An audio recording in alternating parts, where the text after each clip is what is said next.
Hello, everyone. Thanks for joining us here at Cloud Wars Live, where we're exploring the digital revolution that's taking place across the world. We're having some great conversations with thought leaders and business executives who are deeply involved in leading the way for how everything in our world is changing, from how we live, we work, play, learn, dream, and experience life around us.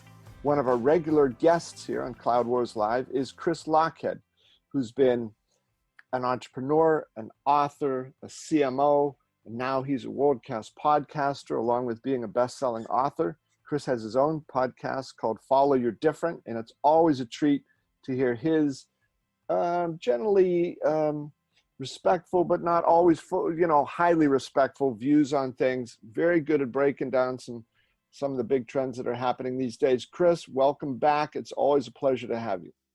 Senator Evans, the pleasure is all mine. Thank you for having me. I know, and sometimes a disrespectful respect or respectful disrespect, right? I think that's kind of fair. Yeah, hopefully I have generally respect for people. I have disrespect for stupidity. Mm-hmm. I have disrespect for not thinking about thinking.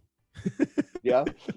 And and some ideas I respect more than others, but it's interesting. Speaking of disrespect, on social media, I find it's taken me up till pretty much now to be able to have thoughtful conversations with people. So I'm now actually at a point, particularly on LinkedIn, I don't know if it's possible on Twitter, maybe, where I can have thoughtful debates, and I try super hard online to say, hey, listen, I really appreciate your your thoughtful response, and with 100% respect, completely disagree. And and I got into this. I wrote this piece on LinkedIn recently about that if your brand doesn't dominate its category, it's worthless. And it got a lot of people very excited, and there was a lot of debate about it. And this one guy sort of chimed in and said, I'm sick and tired of hearing all these tech startups saying they're creating categories. This is bullshit, and so forth and so on. And he was sort of pointing it at me. And what he said specifically was taking their not really inventive thing and claiming that it's a new category is total BS. And I said to him, hey, listen, I'm the guy that wrote 2 books that says you got to do product, company, and category if you want to design and dominate a category. Anyway, but it was all pretty good, respectful. He emails me in the back channel, messages me on LinkedIn. He said, hey, I really appreciate, this was the word he used, the discourse. Uh-huh. And he said, I've gone ahead and bought your 2 books. I'll let you know what I think. And that, to my knowledge, is the first time via a thoughtful, hopefully respectful dialogue, little bit of an argument, I sold some books. But more importantly than that, when we post these things, what we're trying to do, of course, is engage in conversation, engage in dialogue, stimulate thinking. I think thinking about thinking is the most important thinking that we can do. And even when we disagree with, you and I don't agree on everything, but you have different beliefs. I have different beliefs. You have opinions. I have opinions. I'm curious about them. I think your opinions are worth hanging out in. And on the political front, by way of example, I listen to far right stuff, middle right stuff, center stuff, left stuff, far left. I think it's important to percolate your brain, to populate your brain and let it percolate all sorts of different things, whether it's about technology, business, entrepreneurship, philosophy, politics, whatever it is. And I'm just happy that I'm finally learning to be slightly adult on social media and have thoughtful conversations with people. Chris, I think that's great. Congratulations. I too have been striving toward adulthood. I feel that occasionally I cross the line into adulthood. I try to hang out there for periods of time, but I'm glad to hear that. And I know what you're saying. There was something I had written recently. It was called very specifically the 10 fastest growing, major cloud companies. And IBM was at the bottom of the list because their growth rate's lower than the other 9. And a guy wrote and he said, this is entirely out of context. He said, you have no understanding of this. He said, IBM's cloud revenue is much bigger than a lot of these others. I said, that's true. And if we were going by, revenue volume, IBM would be number 3, but in terms of growth rates, they're number 10. He said, that's just wrong. So I thought of, some different snarky things to say. Didn't say them and just said, okay, look, why don't we talk about this some other time? But here, this is about fastest growing. But you can bump into these things, and I find you either can get really ticked off at them and get into a, F me, F you, all this stuff, or you can just try to get somebody to come around. I didn't have a book to sell him, but maybe he'll come back and read another article. Hey, sell him my book next time, maybe. Absolutely, absolutely. And whatever you think about that, buy these books. Chris, by the way, what are the names of those two books? My first book is called Play Bigger, and my second one's called Niche Down. All right. Oh, and I have a third one coming, but we're in stealth mode right now. So. Oh, so are you even allowed to say you have a third one coming? That's all I'm allowed to say. I'm contractually not allowed to say anything else. Okay. Yeah. But hey, on the IBM thing, I tweeted you back on this. Here's the thing I think nobody talks about with IBM. The reason they are, I certainly wouldn't say failing in the cloud. There's certain things you could give them credit for sure.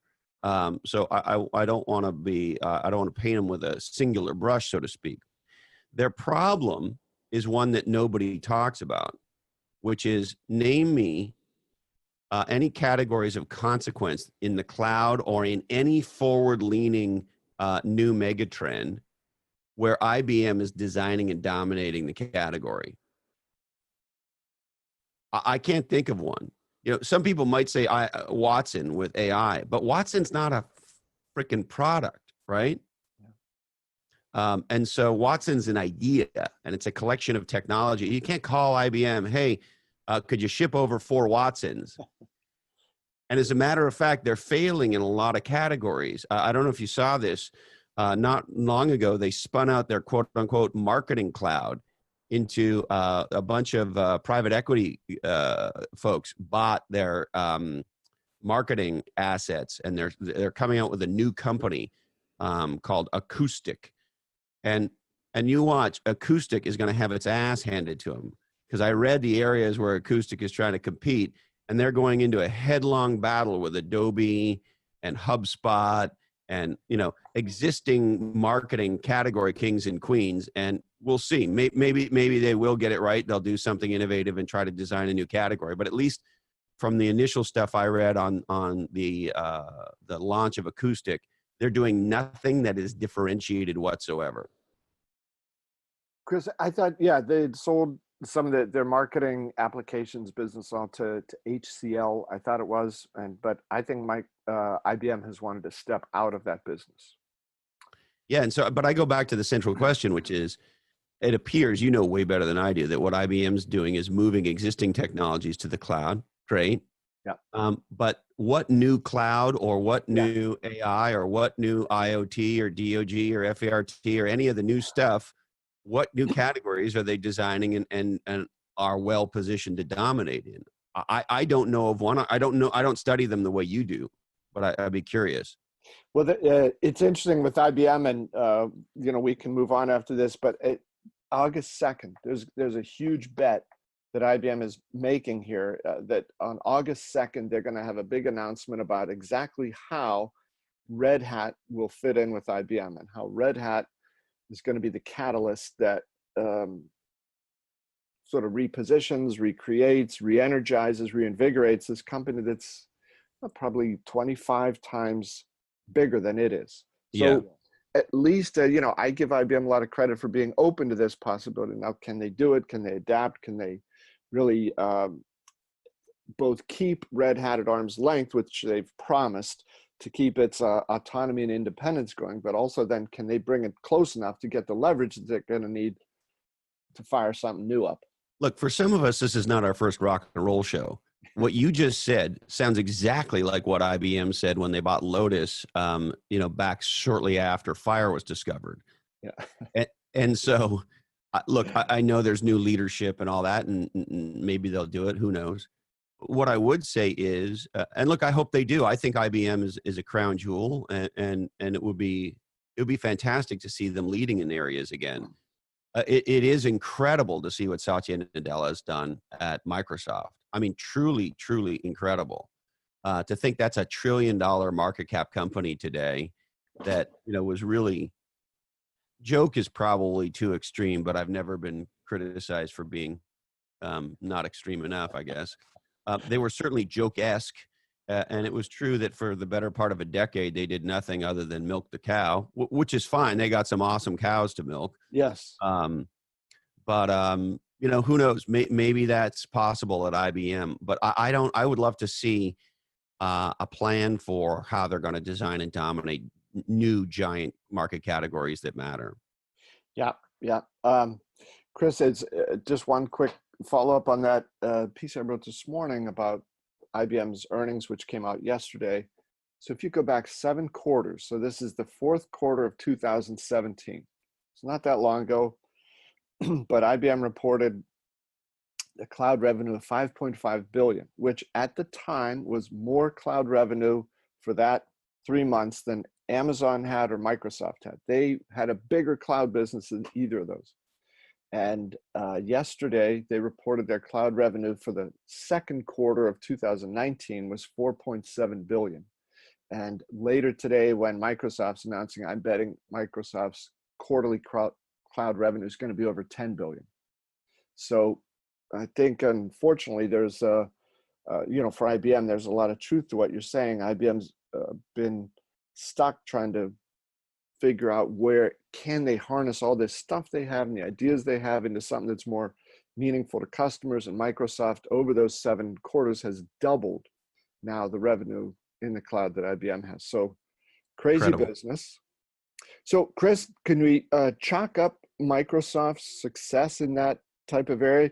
Do they have a chief growth officer? You have some thoughts on the CGO? There's this new title. I started to hear it a little while ago, and there's a slow, steady drumbeat of chief growth officer. And I find this interesting. My friend Eddie Yoon wrote the definitive HBR article on growth called Why Category Creation is the Ultimate Growth Strategy. So one of the reasons I'm sort of seeing these growth officer types is a lot of them are doing, category design, category creation type stuff. So I think that's cool. And so I saw this report that said that, what was the number? 14%. This is from Adweek. Only 14% of companies say they have a CGO. And so, look, I don't really know what one is, but here's what I'm to glean. Often the chief growth officer sits on top of the CMO. And people are saying it's a quote unquote hybrid role that's part marketing, part sales, part product, part technology, and part quote unquote, according to Adweek, consumer advocate. So I don't know. These things all sound like things the executive team should be doing anyway to me, but if they're not focused on these things, I don't know. But, so maybe it's stupid. I don't know. But part of me thinks maybe it's not so stupid. And the interesting thing, if you start poking around about folks doing this, is it's sort of a hybrid, actually, of CMO and CIO and now CDO, right? And, remember it was, I don't know, at least a decade ago now, Gartner came out and said the CMO is going to have more tech spend than the CIO.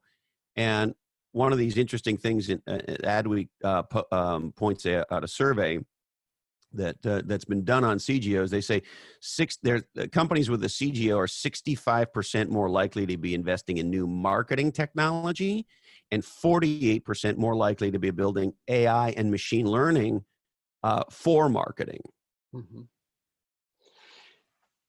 Yeah, that's something, right? Because if off the top of your head, you say, well, chief growth officer is just a fancy new name for a chief revenue officer, which is a fancy new name for the head of sales. But as you put those pieces into context with ML, AI, the things about MarTech and so on like that, it's a very interesting space. But then,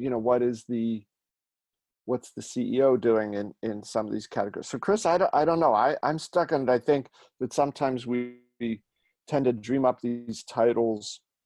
Chief Digital Officer, I believe, is sort of in somewhat decline these days, not the function or the importance of digital, but that, you're going to have one person there, but you get it right, you don't need the Chief Digital Officer. So I think this will be a fun one to watch. What do you give it a good chance of succeeding here?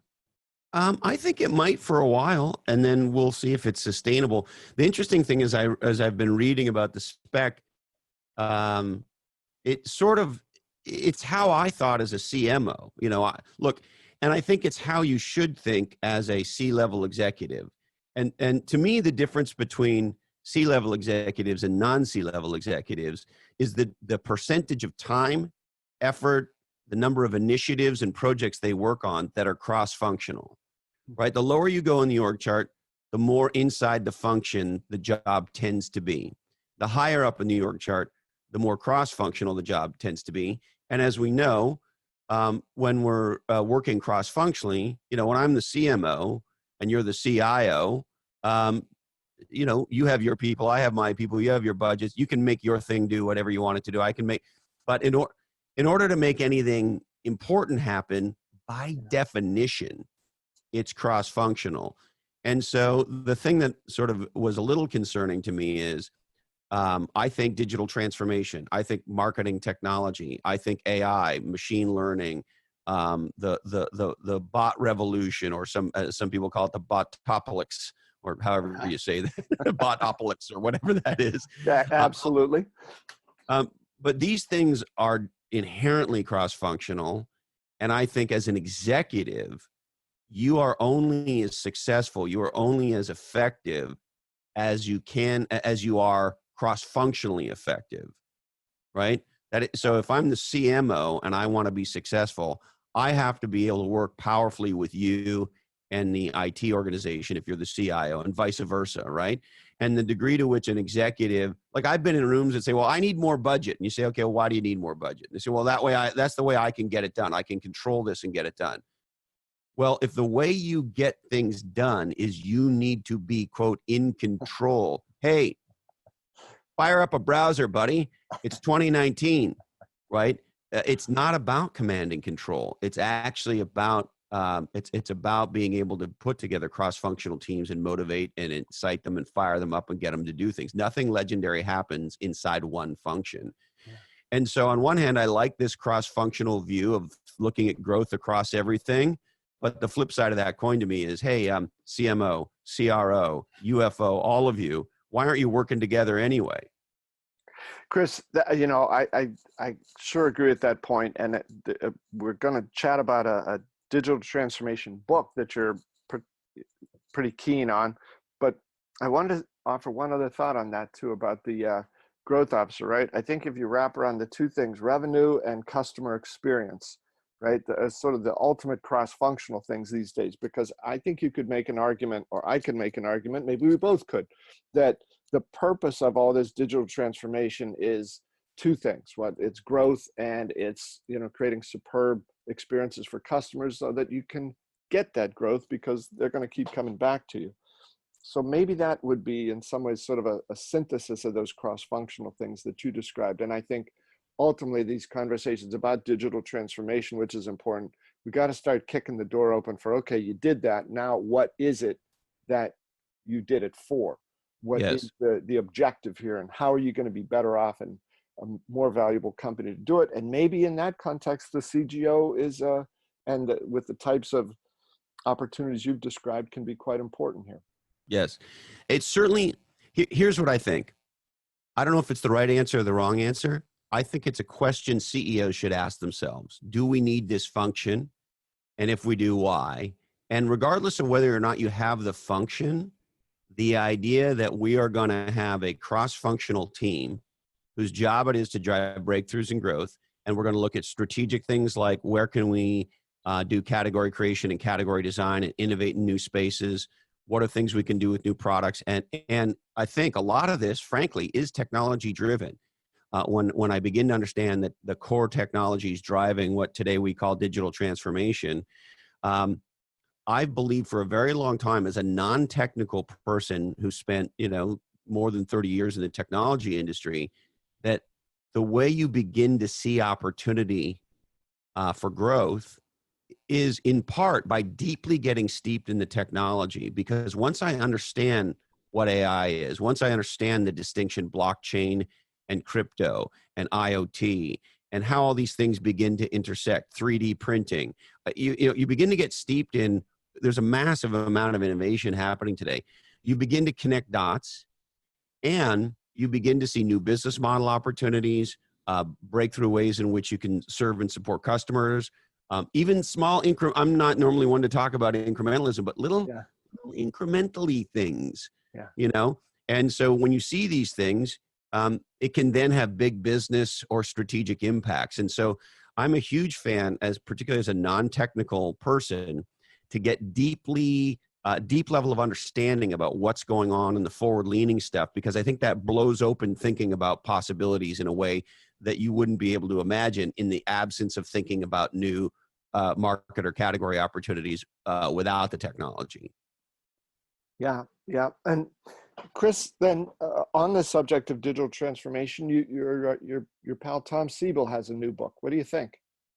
Yes. So Tom and I are longtime friends. Yes.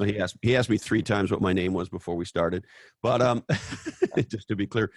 But he was recently on my podcast, and billionaire entrepreneur, founder of Siebel Systems, sold the company to Oracle, as you well know, and he's got this new company called C3.ai, and he's put this new book out, Digital Transformation. And as a podcaster and an author, I think if you're going to go on a podcast, it's nice when the host reads the book. And I can always tell when I guest on a podcast and they haven't read my stuff, and it's like, well, and they pretend like they have, and it's like, okay, Jimmy, like this, I can get you on this one in 2 seconds. But as a podcaster myself, we have a lot of authors on, and part of why I have them on is because I think they wrote interesting stuff. And if they wrote interesting stuff, then why wouldn't I read it, particularly if I'm going to have a conversation with them about the stuff? So anyways, I think I've read more books in the last 2 years than the last 20. Well, all that said, this new book here, Digital Transformation, I keep wanting to say transportation. I almost said transportation to Tom on the podcast. I'm like, so what about digital transportation? Anyway, there's a couple of big ahas in here that sort of he helped crystallize in my head. First of all, it's fairly detail-oriented around the technology. So he is educating on, what he calls the elastic cloud, big data, AI, IoT, AI in government, et cetera, et cetera. And the first thing I remarked at is, wow, Tom expects non-technology C-level executives to have this level of understanding. And I don't know, what do I know? But my guess is they're not even close.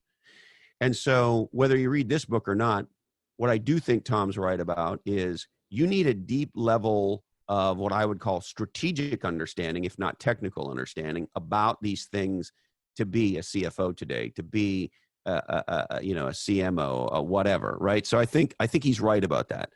The second thing is the big analogy that really weaves through the book. He sort of does the old extinction, bioevolution, Darwin type thing, right? And the subtitle of the book is "Survive and Thrive in an Era of Mass Extinction."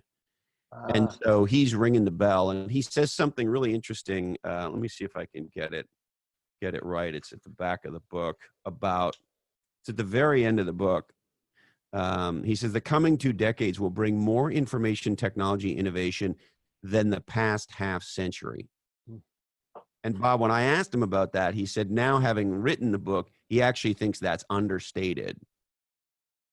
Yeah, I'd be curious as to what your reaction is. Well, we hear sometimes, people talk about the end of this, the end of history, the end of technology.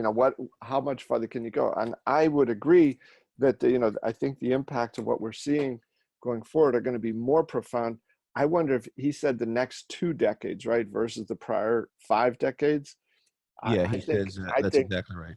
I think that the time frame for going forward is going to be shorter. I'll bet the next 10 or 12 years rather than 20 will equal what's happened in the prior 50. No disrespect to the prior 50. It's just that's the arc that we're on, right?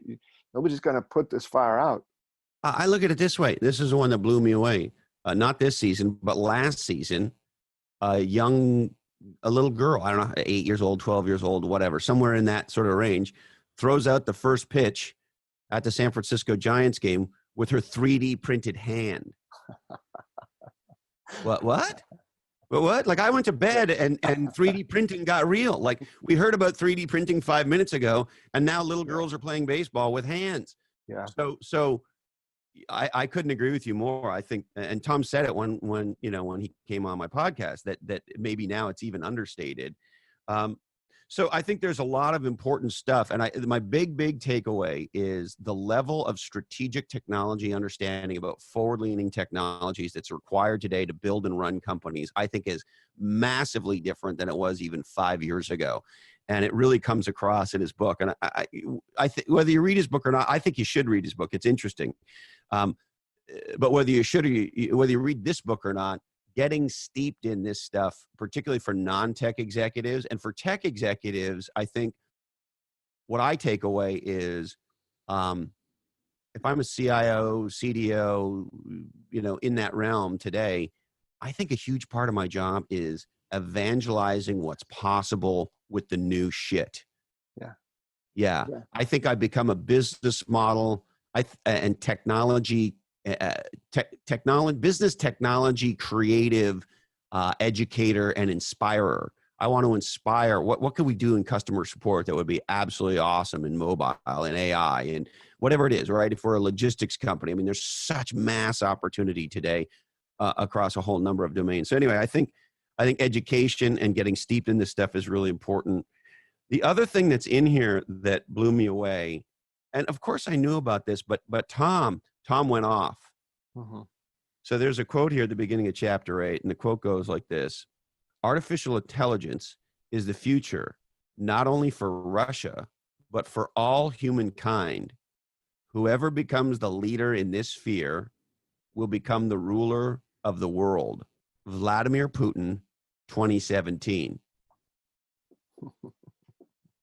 So let's just get our head around this. This is another example of how I think the lamestream media takes us down a dumbass path.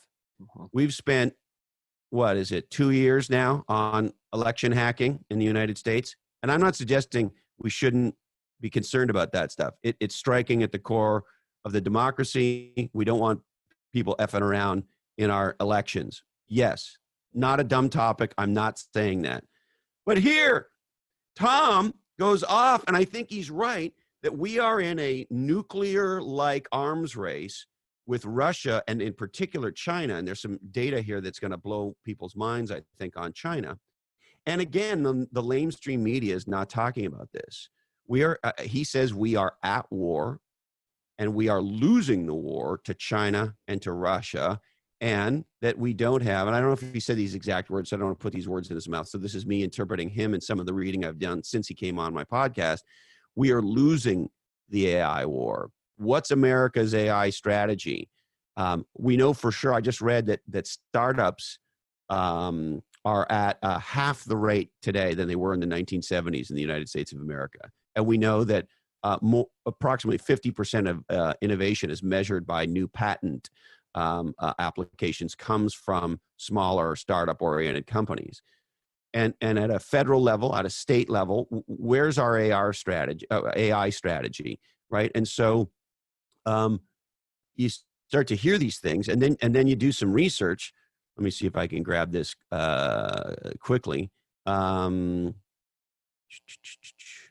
China was responsible for 60% of AI investments in 2018. According to a story on Politico.com. And that in 2017, China's AI market was $23.7 billion, and that was up 67% from the year prior, so 16 to 17. And they're reporting an additional 75% growth in 18, and God knows what in 19. And so if you believe Tom Siebel, if you start doing your own digging and looking around, I think what you're going to see is he's right. I think we are in an AI war. And I think the United States of America has two giant problems in this regard. Number one, we don't appear to have any kind of a national AI strategy. We're not looking at this like an arms race. We're not looking at this like the race to get to the moon. We're not doing that. Or if we are, I can't find it. And in addition, if you understand what the data tells us, which is a disproportionate amount of innovation comes from early stage startups. And of course, a lot of those are technology oriented. Why aren't we focusing more here on enabling startups in the United States of America? And I'll give you this data point and then stop for your feedback. According to Brookings, the Brookings Institute, venture investments in startups represents 0.2% of American GDP, but delivers, you ready for this? 21% of US GDP. And so we have our heads on completely wrong in this country as it relates to innovation, as it relates to startups, and as it relates to AI. We have no national strategy. The government is not doing the kinds of things I think they need to do to spark innovation in AI. We have no national strategy. And whether you want to look at it from an innovation point of view as measured by patents, or you want to look at it from a GDP growth point of view, technology startups, venture-backed startups make a massive disproportionate contribution to the United States. And we are at 50% the level of startup growth that we were in the 1970s. If this doesn't scare the living shit out of you, I don't know what does. Yeah, Chris, I saw your post on, I forget, is it LinkedIn or Twitter, both the other day about that number of, the amount of funding that goes into startups versus the percent of GDP that ultimately they impact there. And that was really astonishing. And I think, as you say, you weave together a couple of those other things. We've got a decline in startup activity, hard to reconcile in some ways, right, with the current mindset of a lot of young people, which is, I don't want to go work for a big company. I want to do my own thing. And maybe there is that hole in the middle that you're talking about, a national policy, a sense of, what the government's role can or should be in that, public-private partnerships, some of these things of the national laboratories that exist around the country that have done some phenomenal work. What role are they playing in all of this? But I don't think you're wrong at all. And it's good for Siebel to have called that out at the beginning of a chapter from two and a half years ago that Putin said that. That's pretty scary. The other thing that might be helpful as an idea for folks is Siebel did something really cool in this new company, which is if you say you want to get yourself educated in these new areas, AI, et cetera, there's a set of approved institutions, Stanford being one of them.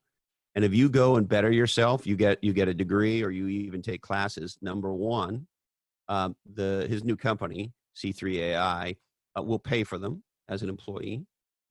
Number two, when you complete them /graduate, you get a Scooby Snack bonus, and you get an increase in salary and stock option grant. Mm-hmm. And he said to me that they have already paid out over $1 million to employees in both paying for classes as well as providing Scooby Snacks. And I thought about that, and I thought, he's a very smart man, of course. And there are some companies that think creating a legendary culture is about movie night on Tuesday, is about, free La Croix in the fridge. And I like those La Croix. I really do. I don't think they put crack in those things. I'm not a bubbly water guy, but there is some crack in those La Croix, and free La Croix are even better.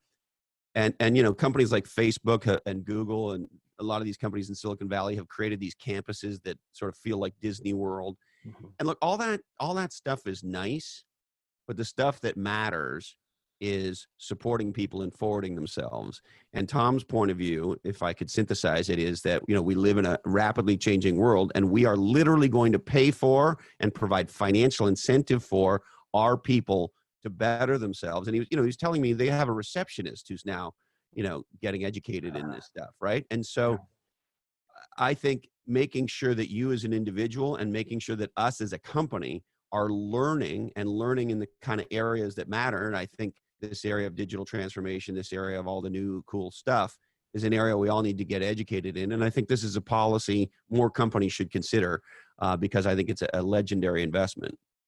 Well, I know you're not allowed to say anything about this upcoming third book, and I'm not even suggesting you should hint on it, but maybe if we as readers are lucky, these will be a couple things you'll dabble dabble with.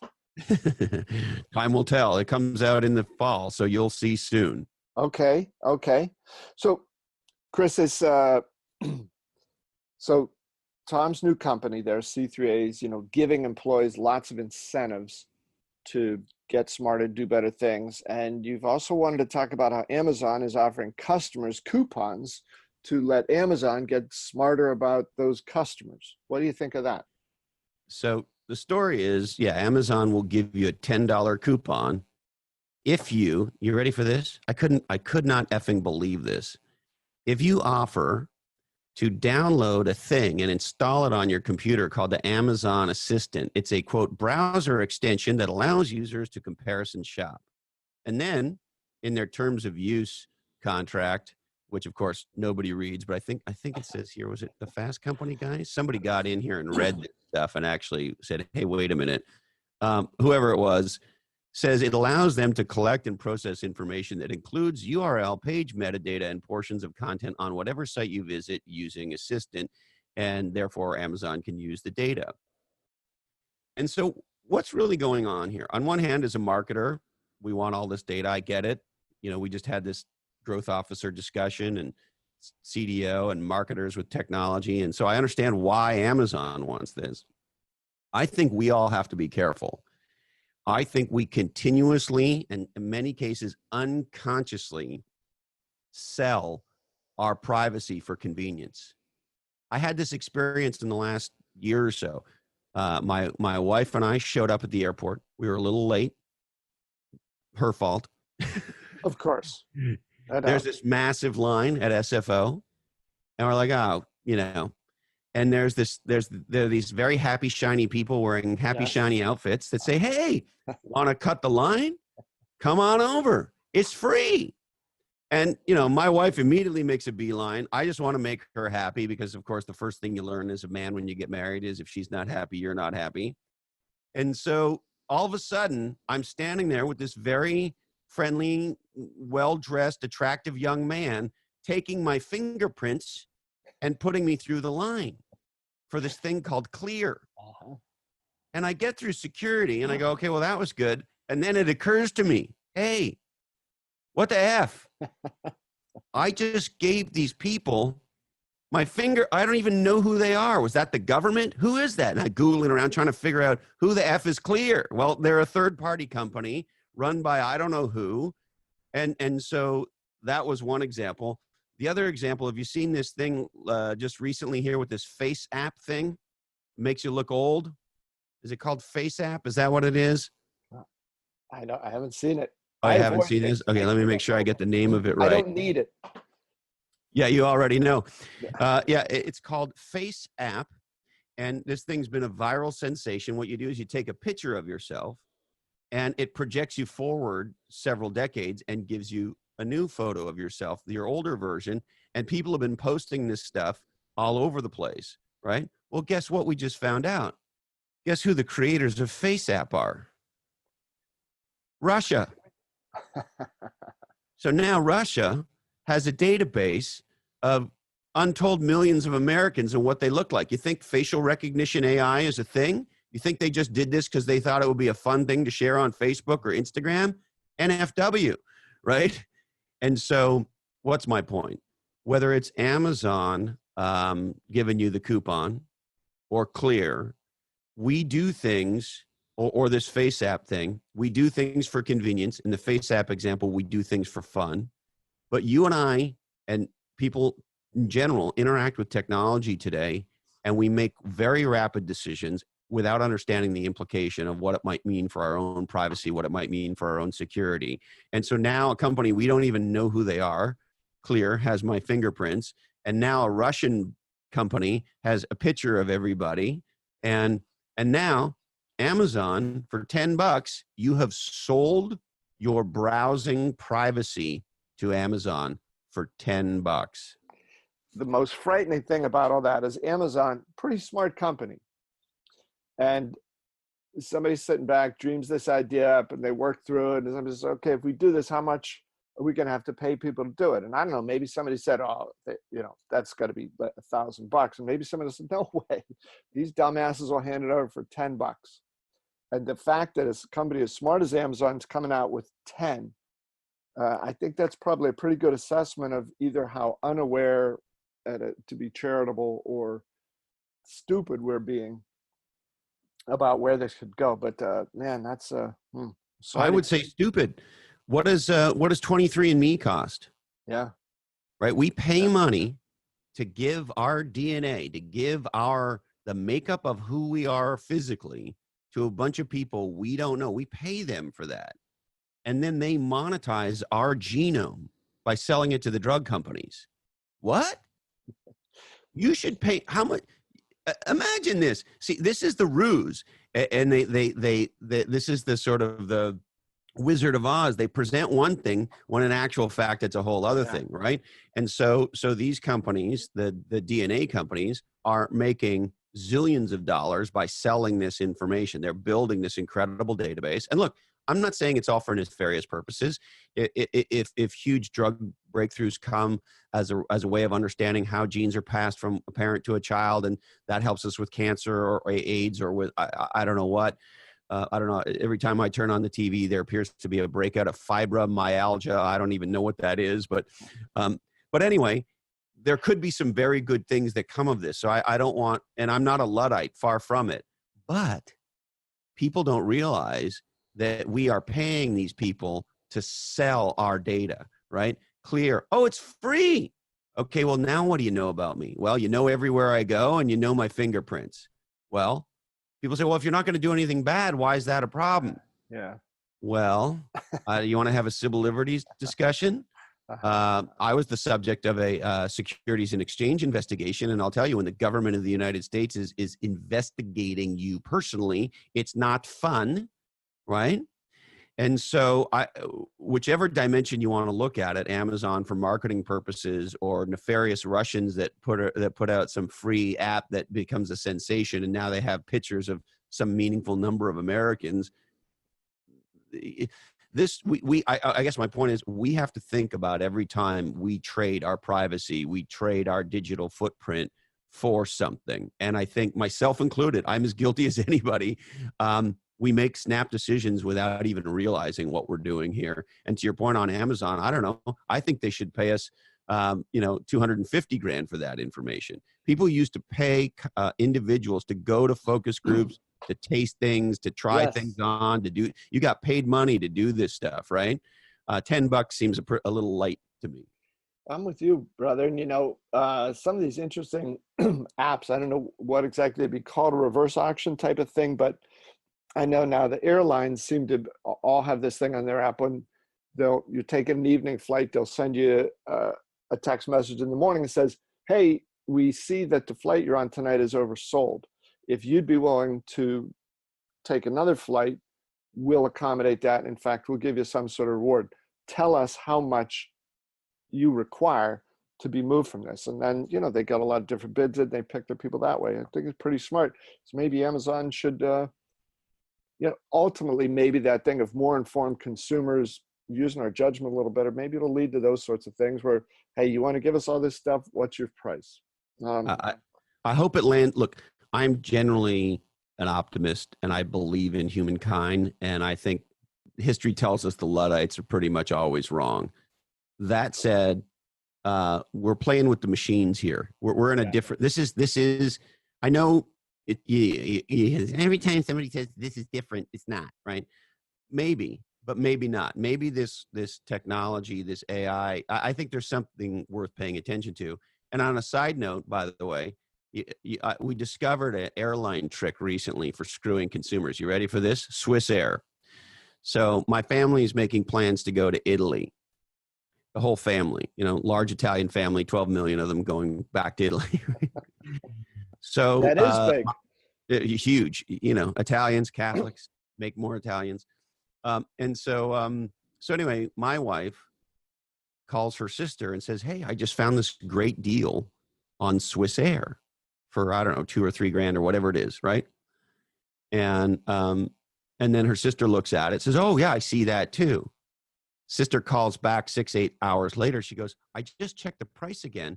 It went from $2 or $3 grand to like 12 grand. So that I can hear the two of them on the phone, getting all wrapped around the axle. I said, try it from a different browser or a different computer. So they went on with a different computer, and it was the prior lower price.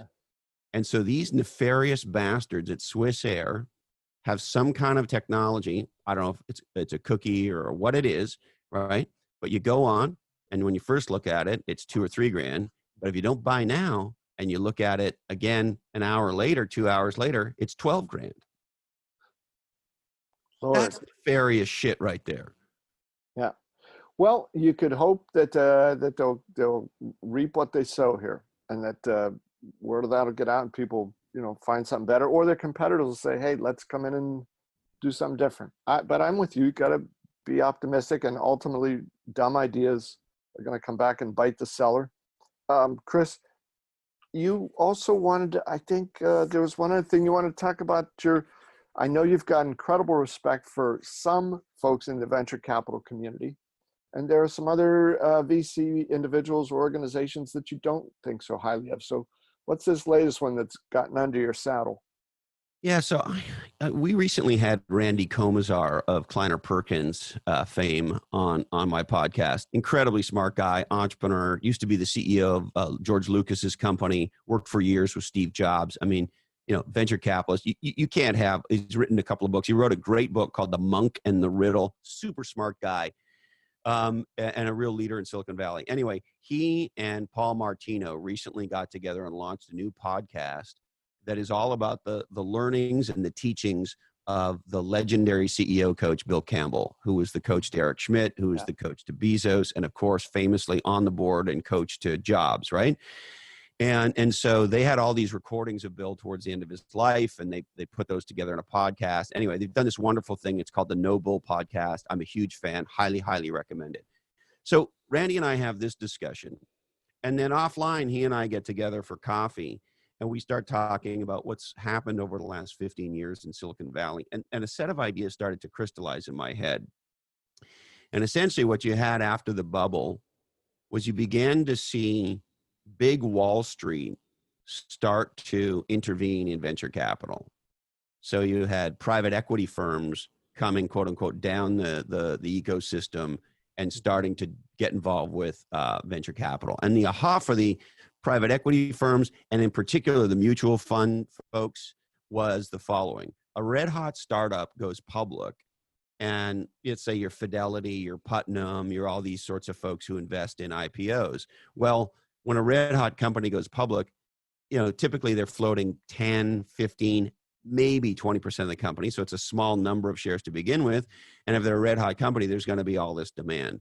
And so what the Wall Street folks started to do more than a decade now ago is they started to whisper in the ear of entrepreneurs and say, hey, and by the way, KKR's done this, the big PE firms. So lots of big Wall Street money types showed up in Silicon Valley quietly 15 or so years ago. And they started to whisper in the ear of entrepreneurs. And they said, hey, don't go public. Going public sucks. Rather than go public, just do a giant financing round with us. And they started to bid these companies up. This is how people like Uber and others got these massive valuations, was there was huge demand, and you'd have non-traditional Wall Street types playing at venture capital. And some people called this private IPOs, right? And if you notice, the age of companies going public today is much older than it was in the 90s, which I think on balance is probably a good thing.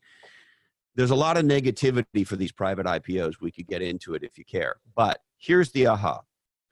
I had a conversation in the last 3 or so weeks with an entrepreneur who I can't name because it's not appropriate. This entrepreneur was responsible for creating a company that today is worth approximately $20 billion. And he's starting a new startup. And so I was excited to talk to him. And he's telling me all about it. It sounds like he's doing some cool stuff, this and that, and so forth and so on. And I said to him, let's just call him Jimmy for the sake of argument. I said, so Jimmy, I'm curious, why are you still working? I thought if he wasn't a billionaire, I figured 250, 100, 500, some giant crazy number, right? And he goes, well, on my last company, XYZ Corp, the $20 billion value company, he said, I didn't make much money. I said, what are you talking about? He said, well, we made a very big mistake. For our series, it was either D or E. I can't remember now, but it was in that range. They were in one of these hyper growth, one of these blitz scale type opportunities. They became the category king. They beat back a whole number of companies who are also equally well funded. And so he had great experience on designing and dominating a category and dealing with a massive competitive landscape. But in order to do all these financings, without realizing it, he was giving up a bigger and bigger percentage of the company and bigger control. And so at the end of the day, guess who owned most of the company? Private equity and Wall Street. And he made some money, but nowhere near what you could argue the architect of a $20 billion value creation event is. So I connected the dot. I had that conversation and the conversation with Randy at around the same time. And Randy and I were talking about the old days of Silicon Valley and how VC and startups used to work and so forth and so on. And here was my aha. There is a huge distinction between venture capitalists who are financial engineers, who are concerned with what you could think of as value extraction. And those are the new entrants. Those are the folks who've shown up over the last decade. They are value extraction engineers. The late stage folks who are doing these things are not contributing to building new value. They're getting on a train that's already running. Okay? Silicon Valley was built by entrepreneurs who partnered with what I would call craft VCs. And those craft VCs are focused on value creation. These are the VCs who get in the early stages. These are the VCs who provide way more than money. They're former entrepreneurs themselves. They have amazing Rolodexes. They've taken many companies public. They see much pattern recognition. And I have believed that for a long time that the venture business is inherently unscalable. It's like the surfboard shaping business. You can buy an off-the-rack surfboard made by a machine. They surf like shit. If you want to surf a real surfboard, you go to a craft a shaper is what they're called. Okay. And there's a huge difference. And I think VC is a lot like surfboard shaping. It's a craft industry. It's highly niched down. They're VCs who, we just had Cody Sanchez on. She's one of the early pioneers in cannabis VC. They've niched down and they're even niching down inside of cannabis. Right. And so what's my point? The Silicon Valley that I grew up in, and I think Randy agrees with me that he grew up in, was entrepreneurs partnering with craft VCs to create new value where none existed. And a craft-oriented, entrepreneur-first-oriented venture capitalist would never allow this Jimmy to have created, even if he effed up the cap table himself and didn't realize on preferences. And entrepreneurs don't know these things, right? These are inane. If you're busy trying to build a company, understanding all this stuff, and even if you do understand it, maybe you say, listen, I got my foot on the pedal. Yeah. I'm competing with all these guys. I need to take the money and run, and there's no way this is going to end up being bad for me. Well, guess what?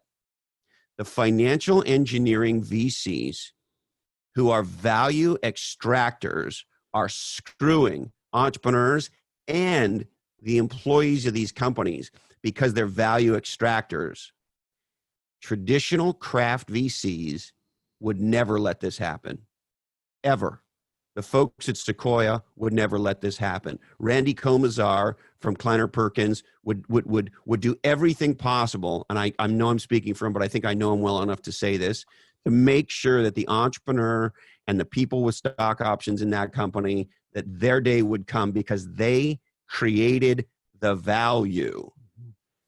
And so it is just crystallized in my head what's happened over the last 15 or so years in Silicon Valley. And the cautionary tale, I think, is be very, very careful. There's this old Hebrew expression that says, if you lay down with dogs, don't be surprised when you get fleas. And there's a very big distinction between a craft VC who's focused on entrepreneurship, who has expertise in an area, and who is partnered with the founders and the employees in trying to create value. And then as a result of their investments, make money. I'm not talking about Mother Teresa here, but making sure that the sharing in the value makes some freaking sense. Well, when you do business with these Wall Street types, they don't give a shit about any of that. They want as much for them as possible, end of discussion. And so my hope is that entrepreneurs begin to understand this distinction between VCs who are on value creation and VCs who are on value extraction, and they don't sell their soul to the value extraction devil. Chris, it's an important lesson. I hope people will pay attention there. And I think the way you've categorized these, traditional craft VCs and then the financial engineering firms that are value extractors, that's what they're focused on, not the longer term play. So we've had a fun run here from chief growth officers, AI, books, different things, Russia, China, what's going on there. Tom Siebel, an entrepreneur who's sort of recreated himself here now as an author. I really like the point that you made about whether you're in the tech industry or not, executives in any business, they have to understand this technology, the impact of it. It sounds like the book you recommended from him is going to be a good primer for a lot of folks on that. And then this, the cautionary tale here at the end here about be careful who you lie down with, because fleas are out there, and it depends. So Chris, as always, fantastic episode. Thank you. Always enjoyable. So which one do you want to go with? Respectful disrespect, or occasionally disrespectful respect? What's your approach? What was the second one? Disrespectful respect. I think you're more a respectful disrespect sometimes. There you go. I like that one. I'll go with you on that one, Bob. So another step forward in our path toward adulthood. I'm enjoying the journey with you. As am I. I love you. I love hanging out in your brain. I love being on your podcast. I'm so stoked you're doing this. I think there were probably few people in the world as happy as me when you told me you were going to start this podcast. So thank you for having me, and thank you for a wide-ranging set of allowing me to get into a wide-ranging set of things that have been on my mind, and I thought that maybe you would find interesting as well. I do, Chris, and I know the folks in the audience. You're always a favorite with them. Thanks so much to all of you for tuning in with us. And Professor Lochhead will be back with us next month for another episode of Lochhead on Different. Thanks for being here, and we'll catch you next time.